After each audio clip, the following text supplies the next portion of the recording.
இறையேசுவில் பிரியமான அன்பு சகோதர சகோதரிகளே, என் பாசமிகு இணையதள நண்பர்களே, இன்றைய நாளில் இந்த காணொளி வழியாக உங்களை சந்திப்பதிலும் உங்களோடு ஒரு இறைமையும் சமூகம் கலந்த ஒரு செய்தியை பகிர்ந்து கொள்வதிலும் நான் மிகுந்த மகிழ்ச்சியும் மன நிறைவும் அடைகிறேன். இன்றைக்கு நாம் என்ன தலைப்பை பற்றி பேச போகிறோம் அப்படின்னு சொன்னால், புனிதப்படுத்தும் பணியாளர்கள். இந்த புனிதப்படுத்தும் பணியாளர் அப்படின்ற வார்த்தையை கேட்டவுடனே நமக்கு இந்த குருக்கள் ஞாபகத்துக்கு வருவாங்க. அவர்கள் உண்மையிலேயே புனிதப்படுத்தும் பணியை செய்து கொண்டிருக்கிறார்கள். வாழ்த்துக்கள். அது ஒருபுறம் இருக்கட்டும். நம்முடைய சமூகத்தில் குருக்களை கடந்து இன்னொரு புனிதப்படுத்தும் பணியை செய்யக்கூடியவர்கள் நம்முடைய துப்புரவு பணியாளர்கள்.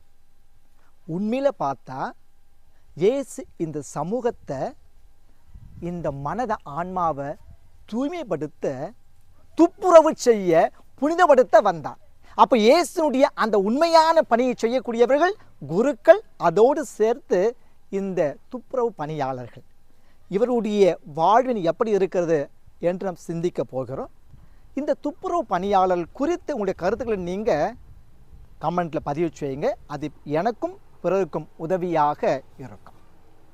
இயேசு என்ன செய்கிறார் அப்படின்னு சொன்னால், ஒரு பரிசேயோட வீட்டுக்கு போகிறாருங்க சாப்பிடுவதற்காக.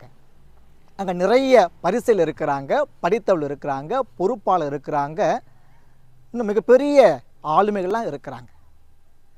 அவங்கள பார்க்குறாரு. அவங்க என்ன தான் செய்திருக்கிறாங்க, சாப்பிடக்கூடிய அந்த இடத்துல முதன்மையான அந்த கேமரா வெளிச்சத்தில் படக்கூடிய விதத்தில் பளபளப்பு ஆடையோடு அமர்ந்திருக்கிறார்கள். அப்போது அவர்களுக்கு இந்த செய்தி தருகிறாங்க. தம்மைதாமே உயர்த்துவோர் தாழ்த்தப்படுவர், தம்மைதாமே தாழ்த்துவோர் உயர்த்தப்படுவர். அது சொல்லிட்டு அவர் சொல்கிறாருங்க, நீங்கள் இது போல விழாக்களில் பந்தியில் பங்கெடுக்க செல்கின்ற வேலையில் பின்னால் போய்ட்டு உட்காருங்க. ஏன் அப்படின்னு சொன்னால், தாழ்ச்சி உள்ளவர்கள் தான் இப்படியாக இருப்பார்கள். தலைகணம் உள்ளவர்கள் முன்பாக செல்வார்கள், அவமானப்பட்டு மூக்கை உடைத்து கொண்டு பின்னால் வருவாங்க. அந்த நிலை உங்களுக்கு ஏற்படக்கூடாது அப்படின்னு சொன்னால், தாட்சியோடு கொஞ்சம் பின்னால் இருங்க. அந்த நிகழ்வுடைய பொறுப்பாளர், அமைப்பாளர், அழைப்பு கொடுத்தவர் வாஞ்சியோடு வந்து, என்னங்க இங்கே இருக்கிறீங்க, வாங்க முன்னால் என்று சொல்லி அழைக்கின்ற பொழுது உங்களுக்கு மகிழ்ச்சியும் பெருமையும் நிறைவாக கிடைக்கும் என்று இயேசு அழகாக சொல்லுகிறார். சரி, நம்ம வாழ்க்கையில் இந்த தாழ்ச்சி ரொம்ப அவசியங்க. அது இருந்தால் என்ன நடக்கும் அப்படின்னு சொன்னால், 2 பயன்கள். ஒன்று, கடவுளோடும் மக்களோடும் நாம் நெருக்கமாக நெருங்கி பழக முடியுங்க. 2வது என்ன தேவை பயன், நம்மளுக்கு தாழ்ச்சி இருந்தால் நாம் நம்முடைய வாழ்க்கையில் நிறை குறைகளோடு நம்மையே ஏற்றுக்கொள்ளுவோங்க. 2மே சிறந்த பயன்கள். தாட்சி கொள்வோம், இந்த 2 பயன்களையும் நாம் வேட்டையாடுவோம். இந்த தாட்சிக்கு பொலிட்டிக்கலாக சிறந்த இடத்தை காட்டுங்க. அவர் சொல்லுகிறார், நாங்கள் மண்பாண்டங்கள், மண்பாண்டம் போன்று எங்களையே தாழ்த்து கொள்கிறோம். இந்த மண்பாண்டங்கள் கடவுள் என்ன செய்கிறார், தன்னுடைய அருளால் நிரப்புகிறார்.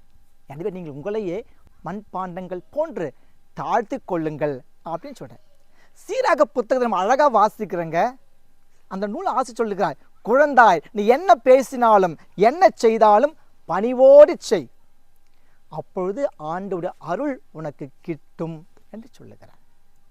அன்புக்குரியவர்களே, நம்ம உண்மையிலேயே தாழ்ச்சி உணர்வாக இருந்தால் என்ன நம்ம செய்வோம்? நம்முடைய வாழ்க்கையில் சுப நிகழ்வுகளில், முக்கியமான நிகழ்வுகளில் ஏழைகளுக்கும் பார்வையற்றவர்களுக்கும் ஊனமுற்றவர்களுக்கும் சமூகத்தில் புறந்தள்ளப்பட்ட மனிதர்களுக்கும் முன்னுரிமையை கொடுப்போம். அப்படி இடம் கொடுங்க, நீங்கள் ஆண்டவருடைய இதயத்தில் இடம் பெறுவீர்கள் என்று இயேசு அழகாக சொல்லுகிறார். நம்முடைய முன்னாள் திருத்தந்தை 6ஆம் பவுல் தன்னுடைய திருமடலில் அழகாக சொல்கிறாருங்க. பாப்புலோரும் புரகரசியோ என்ற திருமடலில் அழகாக சொல்லுகிறார், ஒரு குறிப்பிட்ட சமூகத்தை என்ன செய்கிறாங்களாம், சமூகத்தினுடைய வளங்கள் எல்லாவற்றையுமே உண்டு கொழுத்து கொண்டு இருக்கிறார்கள். ஆனால் பெரும்பான்மை இருக்கக்கூடிய ஏழை எளியவர்கள் ஒவ்வொரு நாளும் பசியிலும் பட்டியலும் இருக்கிறாங்க. அவர்கள் மனிதர்களாகவே மதிக்கப்படுவது கிடையாது. இந்த நிலை மாறணும் என்று தன்னுடைய ஆதங்கத்தை வெளிப்படுத்துகிறாங்க. இது உண்மைதாங்க. இன்றைக்கு நம்முடைய சமூகத்தை நம்ம பார்க்குறோம். கோவையில், மதுரையில், நம்முடைய சென்னை பகுதியில், நம்ம ஒட்டுமொத்த தமிழகத்தை நம்ம பார்க்குறோம். இன்னைக்கு இந்த உண்மையிலேயே தாட்சியோடு பணி செய்யக்கூடிய துப்புரவு பணியாளர்கள் அலைகழிக்கப்படுறாங்க. கொரோனா நேரத்தில் 15,000 ரூபாய் உங்களுக்கு ஊக்கத்தொகையாக வழங்கப்படும் அப்படின்னு சொன்னாங்க. எனக்கு ஒரு 5 வருஷம் ஆகுதுங்க, இன்னும் கைக்கு சேரவே இல்லை. தூய்மை பணியாளர்கள் நல வாரியம் அமைக்க முயற்சி செய்கிறாங்க, அதற்கு இன்னும் வழியே பிறக்கலைங்க.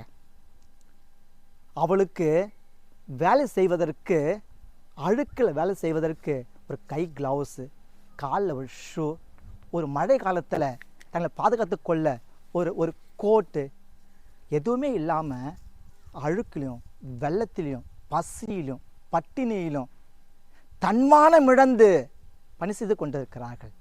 அவருடைய கண்ணீரை துடைப்பதற்கு இன்றைக்கு யாருக்குமே மனசு வரலையே. என்ன கொடூரம் அப்படின்னு சொன்னால், அவர் லேண்ட் என்ற ஒரு தனியார் மையத்திற்கு, தனியார் அமைப்பிற்கு இந்த தொழிலாளர்கள் மறைமுகமாக இன்றைக்கு விற்கப்பட்டிருக்கிறார்கள், அடிமையில் ஆக்கப்பட்டிருக்கிறார்கள். வாழ்நாள் முழுவதுமே அண்டி பிழைக்கக்கூடிய ஒரு சூழ்நிலைக்கு இவர்கள் தள்ளப்பட்டு இருக்கிறார்கள். தாட்சியோடு புனித பணி செய்யக்கூடிய இந்த துப்புரவு தொழிலாளருடைய நலன் காக்கப்பட வேண்டும், அவருடைய உரிமைகள் தரப்பட வேண்டும், அவர்கள் உயிருள்ள ஜீவன்களாக பார்க்கப்பட வேண்டும் என்று நாம் முயற்சி எடுப்போம். அவர்கள் சார்பாக குரல் கொடுப்போம். இன்றைக்கு அவர்கள் அறியாமை நிமித்தமாக என்று நினைக்கிறேன் நிரந்தர வேலை கேட்டுக்கொண்டிருக்கிறார்கள். தமிழக அரசு அவர்களுக்கு எந்த காலத்திலும் நிரந்தர வேலையை தரக்கூடாது என்று நமக்கு வாய்ப்பு கிடைக்கின்ற பொழுது அவர்களுக்கு தெளிவுபடுத்தும்.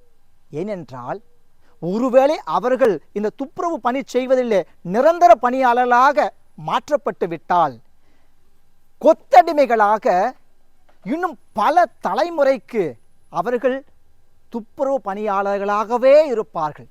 ஒரு குறிப்பிட்ட சமூகம் மட்டுமே இந்த பணியை செய்ய பிறந்திருக்கிறது என்று இந்த சமூகம் அவர்களை இன்னும் கொச்சைப்படுத்தும். இந்த நிலை சரியாக புரிந்து கொள்ளப்பட வேண்டும் என்று நாம் சிந்திப்போம். உண்மையிலேயே தாட்சியோடு இருப்போம். புனிதப்படுத்தும் பணியாளருடைய உணர்வுகளை புரிந்து கொள்வோம். அவர்கள் சார்பாக பேசுவோம், குரல் கொடுப்போம்.